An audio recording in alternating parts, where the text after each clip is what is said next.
Qui a fait des lectures dans Esther pendant les derniers jours?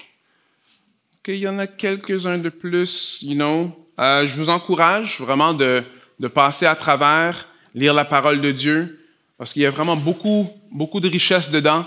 Spécialement dans le livre d'Esther, parce que hier, on avait vu avec les ados que le livre d'Esther, ça concorde vraiment beaucoup avec ce que nous, on vit. On ne voit pas Dieu nécessairement, il n'est pas comme présent dans le tous les jours. Par contre, quand on prend le temps de vraiment observer comment il fonctionne, on voit qu'il est présent et il est toujours à l'œuvre. Et ça peut nous encourager dans des temps qui sont difficiles. Avez-vous déjà fait quelque chose pensant être récompensé, mais que ce n'était pas le cas? Vous avez déjà fait quelque chose, après dire, OK, bon, je vais recevoir une récompense, mais finalement, vous n'avez pas reçu cette récompense-là. Moi, quand j'étais plus jeune, un de mes amis, j'allais chez lui et je voyais qu'il coupait le gazon. Je dis, non, OK, il coupe le gazon. Mais cette journée-là, quand je suis venu, j'ai vu que non seulement qu'il a coupé le gazon, mais que son père lui a donné de l'argent.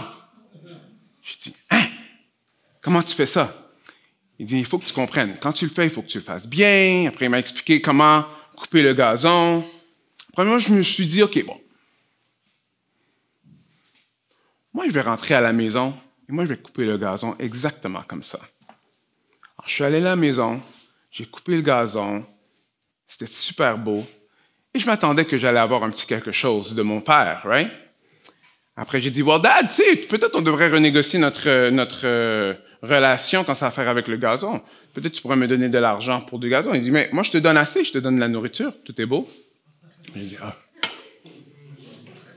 Alors, j'ai fait cette action-là pensant que j'allais me faire payer, mais finalement, ce n'était pas le cas. Mais ça arrive dans plusieurs choses.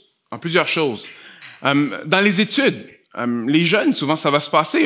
Ou bien qu'on n'étudie pas pendant un bout de temps, après là, on se fait réveiller parce qu'on a une mauvaise note, après on dit, OK, cette fois-ci, là, je vais me donner à fond. Je vais étudier jour, nuit. Et c'est ça que tu fais. Tu prends des notes. Après, tu arrives dans ta classe, tu fais ton test et tu n'as pas passé. Hein? Ou bien le travail. Alors, on sait que le Seigneur nous appelle à bien travailler. Alors, on va au travail et on travaille très fort. On est en train de même faire des heures supplémentaires. Nous, on s'assure que la job est bien faite. Et il y a un temps de promotion qui arrive. Et la personne qui reçoit la promotion, c'est l'autre à côté de toi. Tu sais, on fait des bonnes choses pensant qu'on va avoir des bons résultats, mais finalement, on n'en a pas. Mais non seulement que cette personne-là a une promotion, bon, ça, c'est la personne que toi, tu fais son travail afin que le travail soit bien fait. Non seulement que tu fais son travail, tu sais que cette personne-là n'est pas une personne qui est vraiment gentille. En plus de ça, on voit que elle a été promue parce qu'elle a comme des amis dans la compagnie. Après, elle devient ton boss. Est-ce que vous avez déjà fait des choses, des bonnes choses, pensant être récompensé? Hein?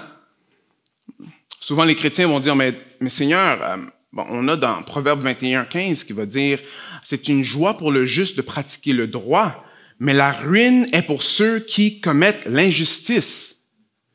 Ça n'a pas de l'air qu'ils sont très ruinés, ceux qui sont en train de faire l'injustice, n'est-ce pas? Ou dans Job, non, Dieu ne rejette pas l'homme intègre et il affermit pas les mains de ceux qui font le mal.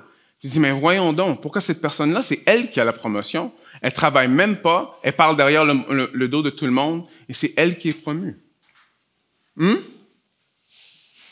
Pour les plus jeunes, il y en a que, ils ont entendu que la parole de Dieu nous parle de se garder pour le mariage. Tu sais? Alors, on veut vivre une vie qui est pure. Alors, on veut respecter les autres personnes autour de nous, s'habiller modestement, aimer les personnes qui sont autour de nous. Mais ce qui se passe, c'est qu'on réalise rapidement que des fois, que c'est pas les personnes qui sont en train de faire les bonnes choses qui ont toute l'attention. Right? Ah, les plus belles filles bon, finalement, ils aiment les gars qui sont pas gentils, qui ne les respectent pas. Et plusieurs filles sont attirées vers des personnes qui font des choses qui sont pas correctes. Ou les yeux des gars. Les yeux des gars, bon, finalement, bon, moi, je m'habille bien, très modestement, mais celle qui est habillée à moitié nue, mais tous les gars lui parlent tout le temps. Right? Alors moi, je fais des bonnes choses. Moi, je veux même suivre Dieu, mais finalement, les résultats que moi, je reçois, c'est pas les résultats que je veux.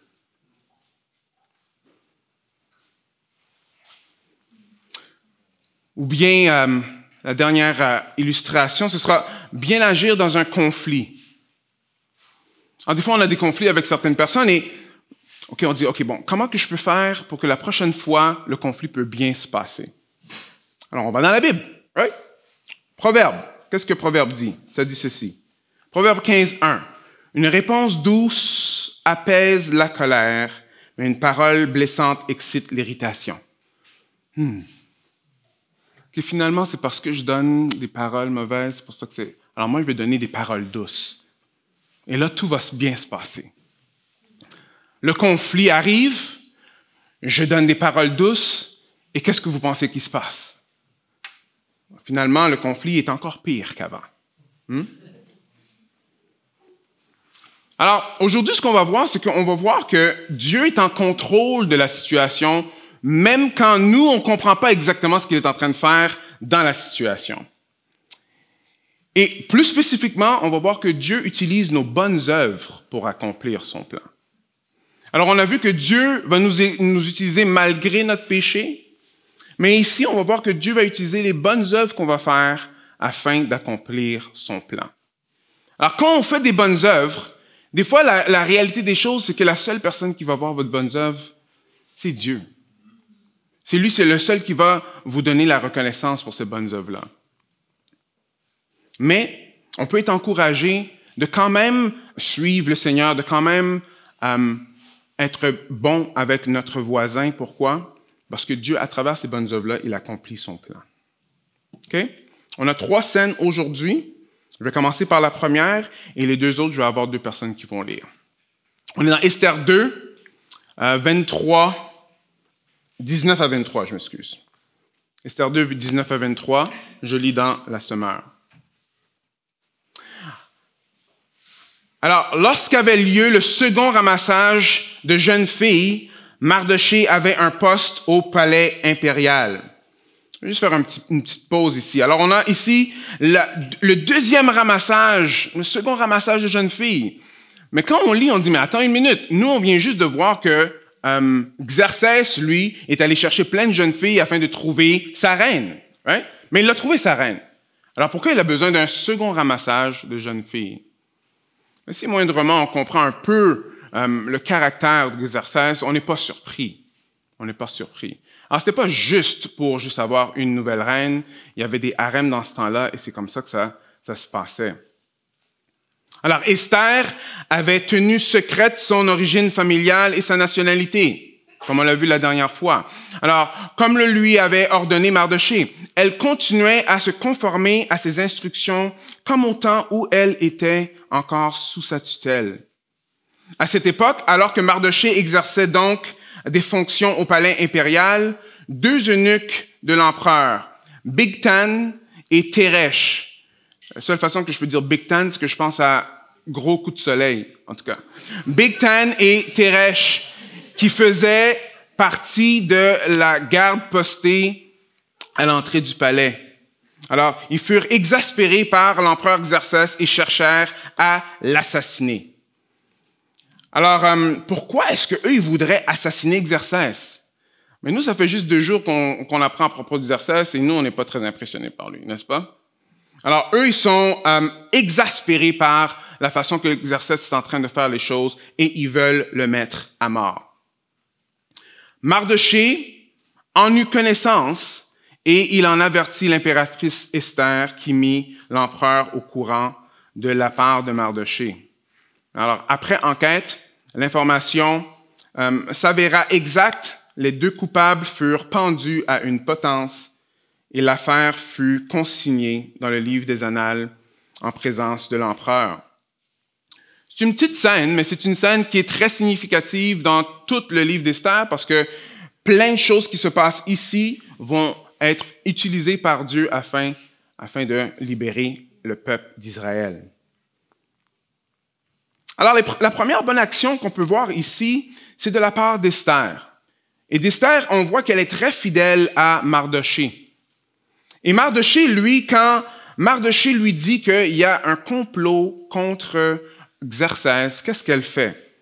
Alors, on peut voir qu'ici, elle le dit à Xerxès et c'est de la part de Mardoché. Alors, elle lui donne le crédit.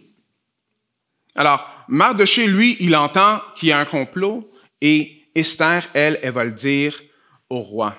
Mais parce qu'elle l'a dit au roi, alors là, ils l'ont écrit dans les annales. Vous allez voir que grâce à ça, quand le roi ne pourra pas dormir, en tout cas, vous allez voir. Alors, Esther fait une première bonne action. Une première bonne action. Et Mardoché, on voit aussi, Mardoché a une promotion. Alors, lui, il travaille dans l'administration de Xerxès. Alors, il est là. Right? Et quand vous lisez dans Esther des choses qui vont dire, « Hey, Mardoché en eut connaissance. » C'est comme genre, il y a eu une coïncidence qu'il était juste à la bonne place au bon moment et il a entendu la bonne conversation. Right? Rappelez-vous qu'il n'y a pas vraiment de coïncidence. Dieu est en train de travailler. Alors, il a une promotion et finalement, lui, il entend que les deux eunuques veulent tuer Xerxès et il va le dire à Esther afin de sauver la vie du roi. Mais pourquoi est-ce que Esther et Mardoché voudraient sauver la vie du roi? Je pensais à ça.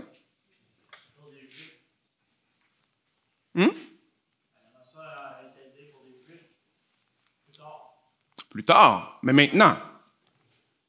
C'est ça. Parce qu'ils sont exilés, ils sont dans un pays qui est étranger. Xerxès est en train de faire des lois qui sont des lois qui les affectent eux. Là, il fait partie d'un harem. Mardoché, on voit que lui, il allait régulièrement pour aller voir comment que Esther était, pour voir si tout était correct. Ils n'avaient pas vraiment beaucoup d'intérêt de vouloir sauver leur roi. Mais c'est pas seulement dans l'histoire de Esther qu'on voit ça. Si vous connaissez l'histoire de Néhémie, Néhémie, c'est celui qui est en train d'emmener les boissons au roi. Mais ils sont encore exilés dans un pays étranger. Mais pas seulement un pays étranger, un pays qui est venu les prendre en Jérusalem et les faire sortir. Il devrait avoir de l'hostilité. On voit la même affaire avec Daniel. Daniel avec le roi Nabuchodonosor, right? Lui aussi, il est proche du roi. Hein? Et on peut voir que quand même, ils viennent juste de se faire exiler. Maintenant, OK, ils veulent changer leur nom, que maintenant tu vas apprendre tout ce qui a à faire avec Babylone et tu vas faire partie de mon royaume. Alors pourquoi est-ce qu'ils ont pas l'intérêt de tuer les rois ou de faire changer les choses? Vous savez, nous, aujourd'hui, c'est comme, bon, OK, on fait changer les choses.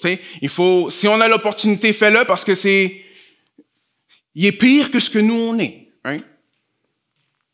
Mais Jérémie va envoyer un édit, pas un édit, mais une lettre aux exilés. Et c'est intéressant ce qu'il dit. Écoutez bien ce que Jérémie va dire. Jérémie 29, 7. Alors, c'est un texte qui a été envoyé aux personnes en exil. Et c'est écrit ceci. « Recherchez la prospérité de la ville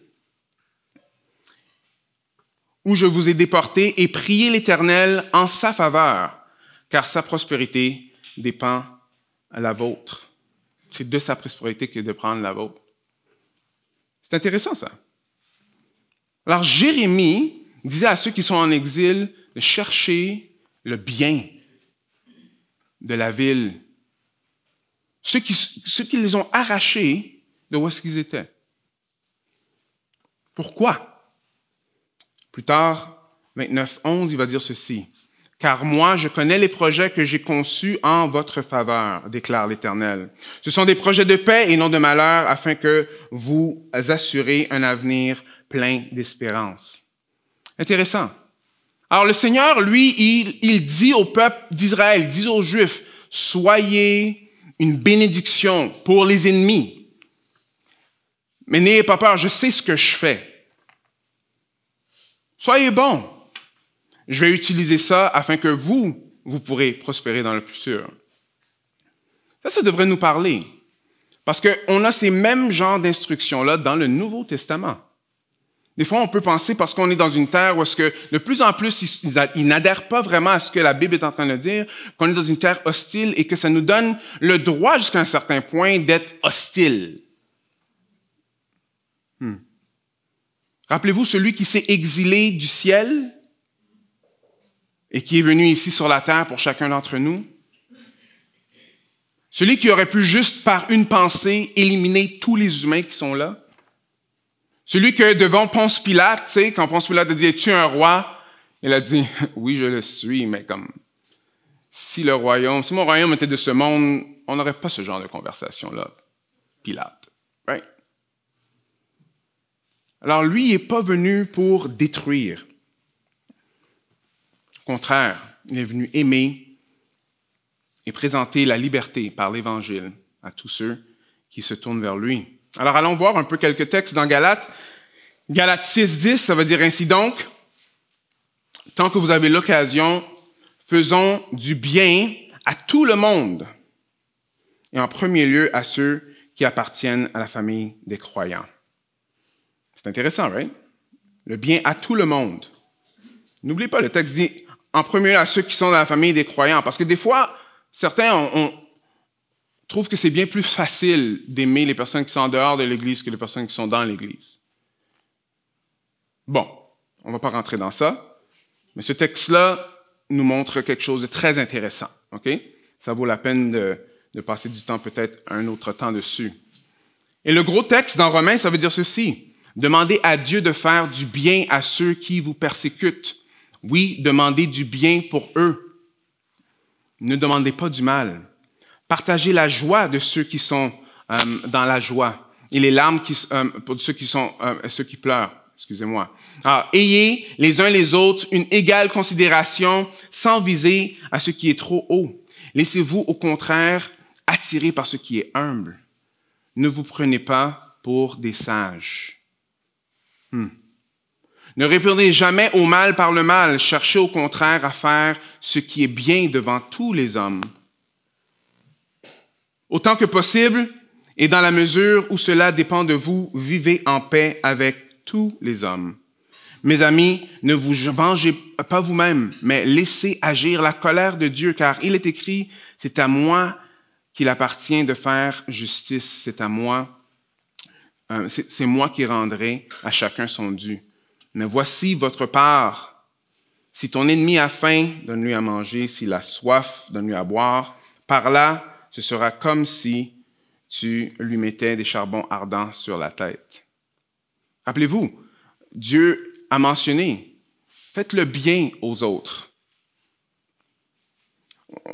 On a tendance à vouloir, souvent quand on se fait blesser, quand on est attaqué ou on se sent attaqué, de vouloir prendre la revanche entre nos mains. Moi, je peux vous partager que c'est une lutte chez moi, vraiment, parce que mon caractère, je pourrais le dire comme ça, parce que it sounds worse, not as bad, là, mais alors s'il y a flight or fight, comme on dit en anglais, là, si tu vas te battre ou bien tu vas fuir, moi, instinctivement, je veux plus rentrer dans me battre, right, que de fuir. Mais le problème avec ça, c'est que c'est loin de ce que l'Esprit veut. Right? L'Esprit nous appelle à aimer l'autre. À aimer l'autre.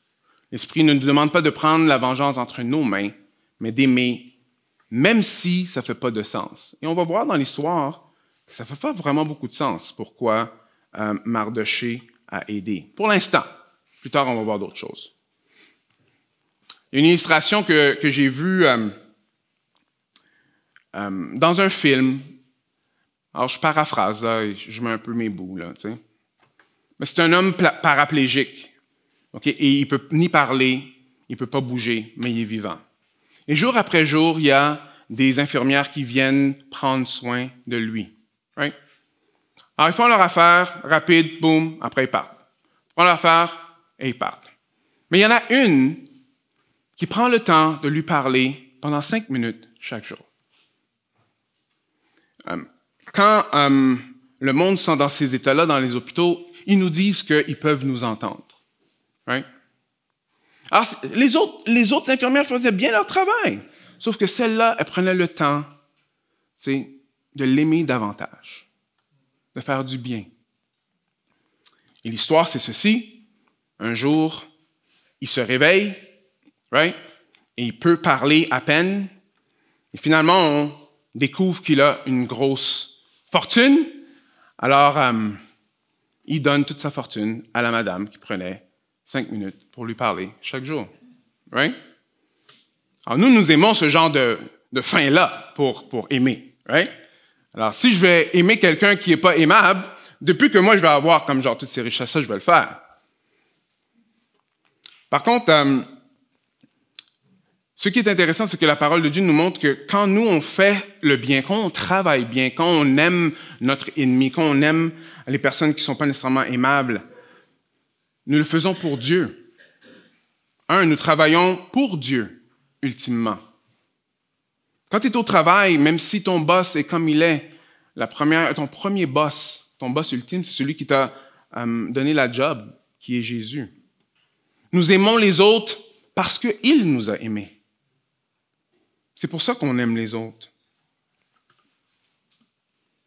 Les réalités des choses, c'est que les résultats qu'on observe ne sont pas toujours, ou sont souvent, ou les résultats immédiats sont souvent très décevants. Regardez. Ceci peut-être peut nous encourager. Dieu, lui, voit chaque action qu'on fait. L'Éternel voit ce qui se passe en tout lieu. Il observe tous les hommes, méchants et bons. Et Matthieu 6, 19 et 20 va nous dire « Ne vous amassez pas des richesses sur la terre, où elles sont la merci de la rouille, des mythes qui rongent et un cambrioleur qui perce le mur pour voler, mais amassez-vous plutôt dans le ciel, trésor dans le ciel où ça ne rouille pas, ni mythe qui ronge, ni cambrioleur qui perce les murs pour voler. » Alors, vous voyez ici, nos bonnes actions ne devraient pas être dépendantes du résultat ou de ce que nous, on aimerait voir. Nos bonnes actions doivent être ancrées entièrement en Dieu lui-même. Pourquoi? Parce que souvent, l'immédiat ne va pas montrer des bons résultats.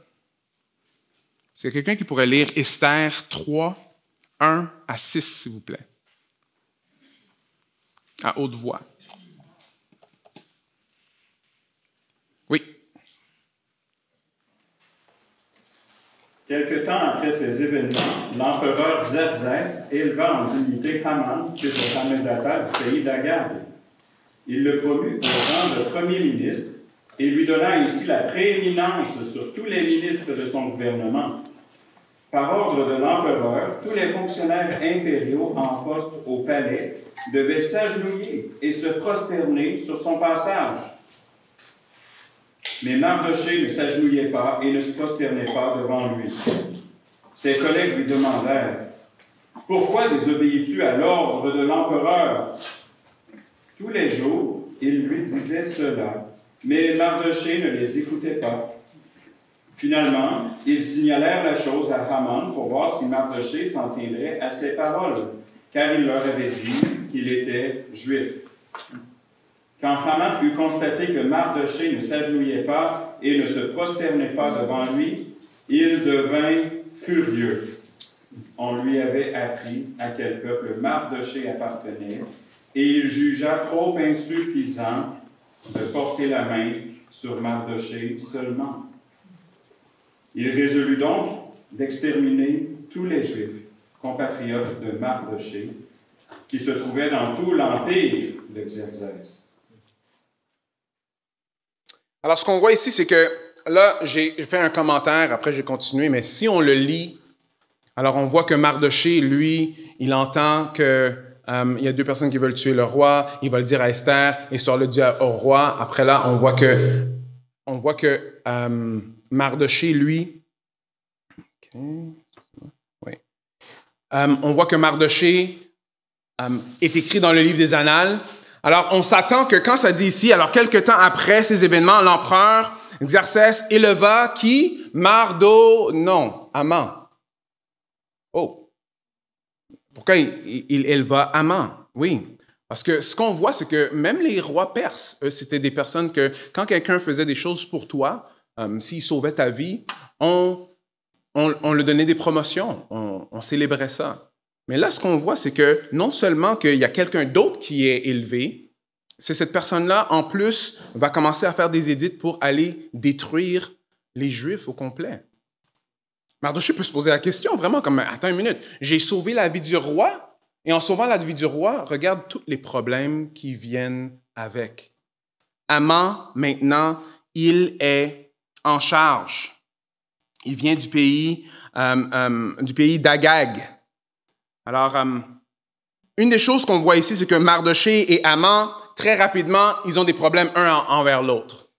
Okay? Alors, quand on le lit rapidement, on pourrait penser, OK, ça ressemble un peu à Shadrach, Meshach et Abednego. Alors, ce que Mardoché, lui, il veut faire, c'est qu'il ne veut pas juste se plier devant Haman, parce qu'il ne veut pas adorer un autre Dieu. Mais ce n'est pas vraiment exactement ça qui se passe dans l'histoire. Ce qui se passe dans l'histoire, c'est que Haman, lui, il vient du roi Agag, un Amalécite.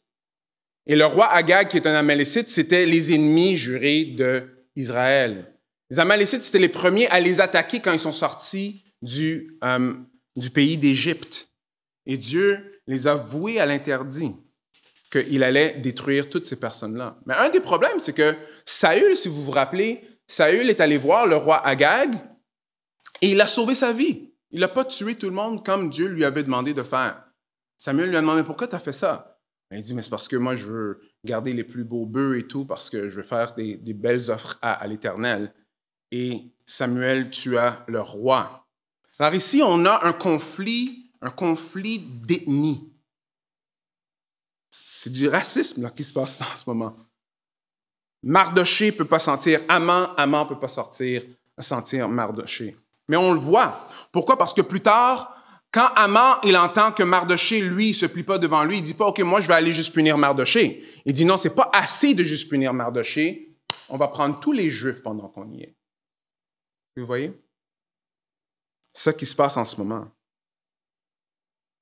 Qui pourrait lire entre Esther 3, 7 à 15, s'il vous plaît? Oui. Le premier mois, qui est le mois de Nissan, la 12e année du règne d'Assuérus, en présence de Haman, on jeta le pour, c'est-à-dire le sort sur chaque jour, du 1er au 12e mois, qui est le mois d'Adar. Haman dit au roi Assuérus, « Il y a un peuple à part, ils sont partout, infiltrés parmi tous les peuples, dans toutes les provinces de ton royaume. Leurs lois les distinguent de tout le peuple, et ils n'exécutent point les lois du roi. Il ne vaut rien pour le roi de les laisser en repos. Qu'il plaise au roi de signer leur perte, et je pèserai 10 000 talents d'argent entre les mains des fonctionnaires du royaume pour les verser dans les coffres du roi. » Le roi retira le sceau de son doigt et le donna à Haman, fils de Hammedatha, l'Agagite, adversaire des Juifs. Le roi dit à Haman, « L'argent t'est abandonné, ainsi que le peuple. Fais-en ce qui te plaira. » On convoqua les scribes royaux le 13e jour du premier mois, et l'on transcrivit tous les ordres de Haman à l'intention des satrapes du roi, des gouverneurs de chaque province et des princes de chaque peuple, à chaque province dans son écriture, à chaque peuple dans sa langue. Ce fut écrit au nom du roi Assuérus et scellé du sceau du roi. Les lettres furent envoyées par l'intermédiaire des courriers à toutes les provinces du roi. On devait exterminer, tuer et faire périr tous les Juifs, du jeune garçon au vieillard, les enfants comme les femmes, en un seul jour, le 13 du 12e mois, qui est le mois d'Adar. On pouvait les piller pour en prendre du butin. Il y avait une copie du texte pour communiquer à chaque province l'édit qui devait être rendu public dans tous les peuples afin qu'ils se tiennent prêts pour ce jour-là. Les courriers sortirent en hâte par ordre royal et l'édit fut communiqué à Suse, la capitale. Le roi et Haman s'installèrent pour boire. La ville de Suse était en pleurs. Bon, là, on est dans l'histoire, et l'histoire n'a pas l'air à décoller. Hein? Alors, non seulement qu'on est dans une place qui est gouvernée par un roi qui est complètement perverti, Esther dans le harem, on fait quelque chose pour le roi, et maintenant, non seulement que Haman voulait passer une loi pour exterminer les Juifs, mais non, le roi qu'on a sauvé, lui, il donne son OK. Parce que quand le roi, il enlève sa bague, là, il le donne, enfin, il est en train de dire à la personne, toi, tu peux passer les lois que tu veux, et ce sera en mon nom. Et ça, c'est ça qui se passe avec Haman en ce moment et Mardochée. Alors, qu'est-ce qu'on fait avec tout ça? Right? Qu'est-ce qu'on fait avec tout ça? Parce que là, il y a beaucoup de problèmes. Alors, la question qu'on peut se poser, c'est qu'est-ce qu'on peut faire qui peut nous aider à faire confiance à Dieu? Je comprends qu'il faut aimer nos ennemis, je comprends qu'il faut faire ces choses-là, mais qu'est-ce qui peut m'aider à faire ça dans des situations aussi affreuses que ça? Right? Qu'est-ce qui peut, dans le fond, m'aider à rester fidèle à Dieu dans ces situations qui sont comme ça? Alors, nous, on a le luxe de juste regarder l'histoire et on sait comment qu'elle termine. Mais quand on est dans le moment, là, la seule façon que nous, on peut soutenir notre fidélité avec Dieu, c'est par la sienne. La seule façon que nous, on peut rester fidèle avec Dieu, c'est en se rappelant à quel point que Dieu est fidèle envers nous. Dieu est fidèle envers nous. Habakkuk 3, 17 et 19 vont dire ceci. « Car le figuier ne fleurit pas, point de vendange dans les vignes. La production de l'olivier sera décevante. Les champs ne donneront pas de nourriture. Le petit bétail disparaîtra de l'enclos. Point de gros bétail dans les étables. Mais moi, j'exulterai l'Éternel. Je veux trouver l'allégresse dans le Dieu de mon salut.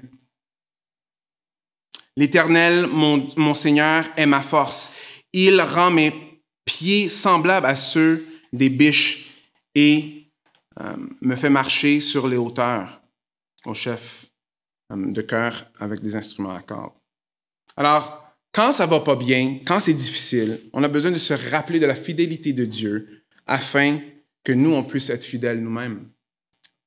Chose qui est intéressante, c'est que Mardochée vient juste d'avoir une promotion. Il est proche du roi.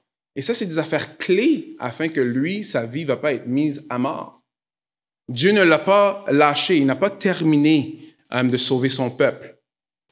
Alors, si tu es à l'école et que tu es en train de faire tes devoirs et tu travailles le plus que tu peux, et finalement tu vois que tu n'as pas eu une bonne note, comment rester fidèle dans ce temps-là?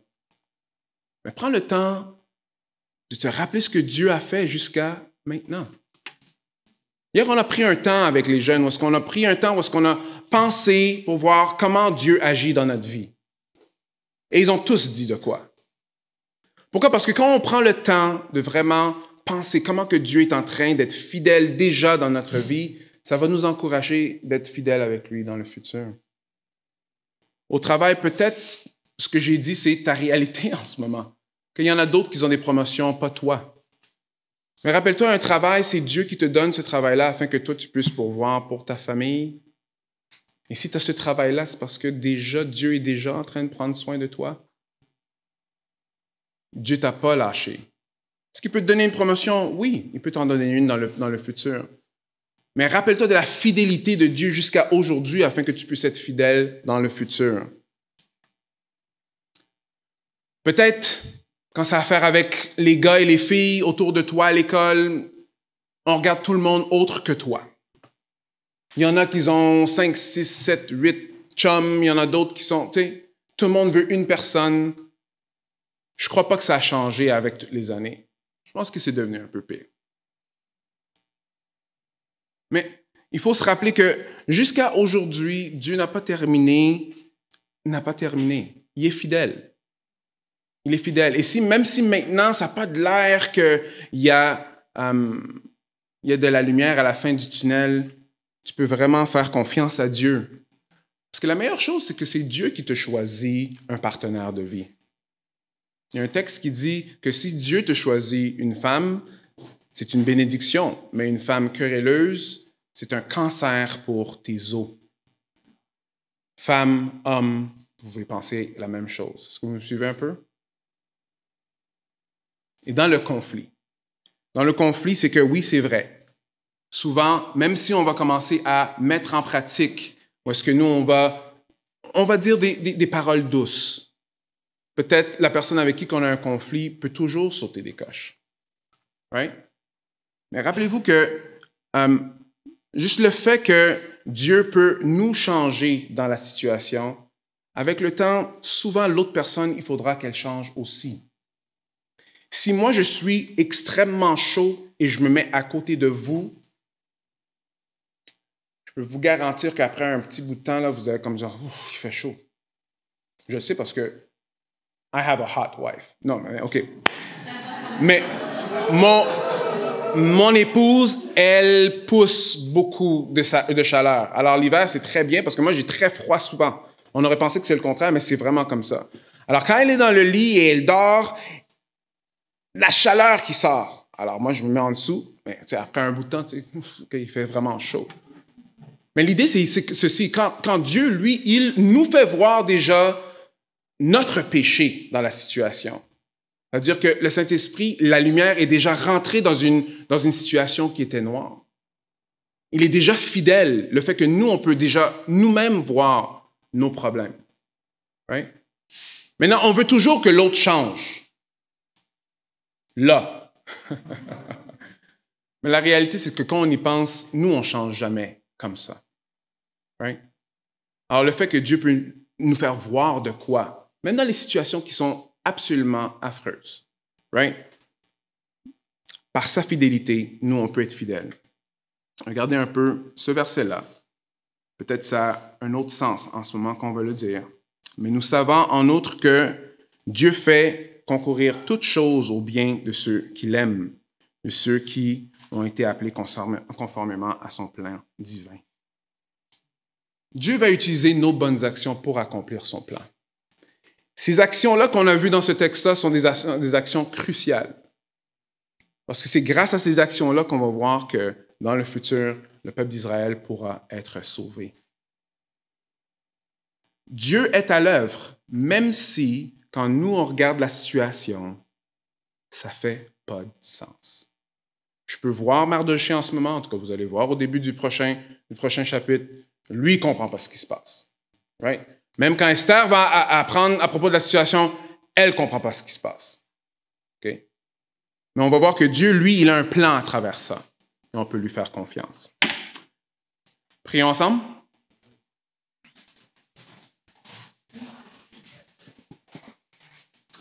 Merci Seigneur, tendre Père. Merci pour, encore une fois, ta fidélité envers nous. Merci Seigneur que tu prends soin de nous. Merci que tu pourvois. Merci Seigneur que si on prend le temps, on peut vraiment voir à quel point que tu agis. Seigneur, je prie que chaque personne qui a entendu l'histoire ce matin, chaque personne qui entende ta voix à travers l'histoire puisse être encouragée à aimer l'autre à côté. Peuvent encourager à faire des bonnes actions, les actions que toi tu as déjà prévues d'avance pour eux anyways. Et Seigneur, dans les temps où est-ce que c'est très difficile à voir pourquoi on ferait ça, Seigneur, aide-nous à se rappeler à quel point que tu es fidèle envers nous. Merci Jésus que toi tu n'es pas resté dans le ciel, mais que tu es venu ici comme un esclave. Tu es mort à la croix, tu es ressuscité le 3e jour et tu nous offres la vie en toi. Merci ô Éternel, on prie ça en ton nom. Amen.